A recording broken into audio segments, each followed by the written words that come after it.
یہ لمحے اور بھی مل جاتے، اس لیے کہ وہ اہل محبت کہتے ہیں اوقات ہمہ بود کے با یار بسر شد، باقی ہمہ پہ حاصلی و بے خردی بود، کہ وقت اصل میں کوئی ہوتا ہے جو یار کی میت میں گزر جائے، اور جب آپ اپنی زبان کو اپنے محبوب کے ذکر سے آباد کر لیتے ہیں نا، تو آپ یوں سمجھیں کہ آپ حضور کی میت میں موجود ہیں۔ وہ کہتے ہیں وقت وہی ہے، لمحہ وہی ہے جو یار کی یاد میں بسر ہو جائے، باقی تو ساری بے عقلی ہے، لا حاصل معاملات ہیں۔ حضرت امام اعظم ابو حنیفہ رحمۃ اللہ علیہ، جن کے ہم مقلد ہیں، آپ نے حضرت امام جعفر صادق کے ساتھ اپنے تلمس کا رشتہ قائم کیا، اور اس رشتے کو 2 سال گزرے تھے۔ کسی بندے نے امام اعظم سے پوچھا جناب آپ کی عمر کتنی ہے؟ تو آپ نے فرمایا 2 سال۔ پوچھنے والے نے کہا عجب ہے، آپ کی عمر تو بہت زیادہ نظر آ رہی ہے، اب 2 سال بتا رہے ہیں۔ آپ نے فرمایا میں اپنی عمر وہی شمار کرتا ہوں جو حضرت امام جعفر صادق کی میت میں گزری ہے۔ برادران عزیز وقار، یہ چند لمحے بالکل مختصر سا وقت ہے، اپنے دل کے دریچوں کو کھول کے بیٹھیے۔ مجھے ایک صوفی بزرگ کی بارگاہ میں رہنے کی سعادت نصیب ہوئی، اور اللہ کے بندوں کے ساتھ جب بیٹھتے ہیں نا بڑا کچھ حاصل ہوتا ہے۔ آپ نے میرے استاد کریم، میرے شیخ کریم حضرت ضیاء الامت جسٹس پیر محمد کرم شاہ نظری رحمۃ اللہ علیہ، آپ نے فرمایا میرے عزیز بچوں، جب بھی کسی مجلس میں جاؤ نا، کسی محفل میں جاؤ، کسی عالم کے پاس بیٹھو، کسی بزرگ کی مجلس میں بیٹھو، تو اپنے دل کے پیالے کو سیدھا رکھ کے بیٹھا کرو۔ آپ نے فرمایا اس کی وجہ یہ ہے کہ رب ذوالجلال کی رحمت بارش کی صورت میں چھم چھم برستی ہے نا، اگر آپ اپنے پیالے کو، اپنے برتن کو باہر الٹا کر کے رکھ دیں تو وہ رحمت کے قطرے کوئی دائیں گر جائے گا، کوئی بائیں گر جائے گا، بھرے گا اسی کا برتن جس نے اپنا برتن سیدھا رکھا ہوا۔ آج میں آپ کو یہی بتانا چاہتا ہوں، پرفتن دور ہے، رستے میں نکلتے ہوئے ایمان پہ ڈاکہ ڈالنے والے آپ کو مل جاتے ہیں، بازار میں چلتے ہوئے آپ کو راہ راست سے گمراہ کرنے والے بے شمار مل جاتے ہیں۔ بلکہ میرا خیال میں بات لمبی کرنے کی ضرورت ہی نہیں، آج تو ہر وقت ہم نے اپنی جیب کے اندر شیطان رکھا ہوا ہے، اگر ہم اس کو صحیح استعمال نہ کریں تو باہر نکلنے کی ضرورت ہی نہیں ہے۔ تنہائی میں اپنے حجرے میں بیٹھ کر آپ کو وہ گمراہی کے راستے پہ چڑھا دے گا۔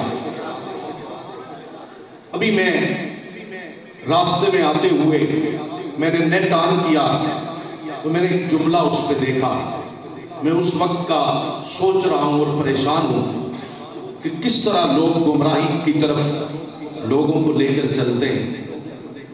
جملہ یہ تھا فلسطین کے حوالے سے، حضرت ذرا غور فرمائیے گا، فلسطین کے حوالے سے کہ وہ داتا کدھر ہے، ایک داتا فلسطین والوں کے لیے بھی بھیج دیں۔ میں اس وقت کا سوچ رہا ہوں، جب یہ تو اس شیطانی سوچ نے سوچ لیا کہ یہ حضرت داتا گنج بخش علی اجمیری کو داتا کہتے ہیں، ان پہ اٹیک کر دو، مگر وہ یہ بھول گیا کہ فلسطین والے تو میرے کریم آقا کے بھی غلام ہیں اور رب کے بھی بندے ہیں۔ اگر کل کوئی دشمن اٹھ کے یہ کہہ دے کہ فلسطین والوں کا رسول کدھر ہے، نعوذ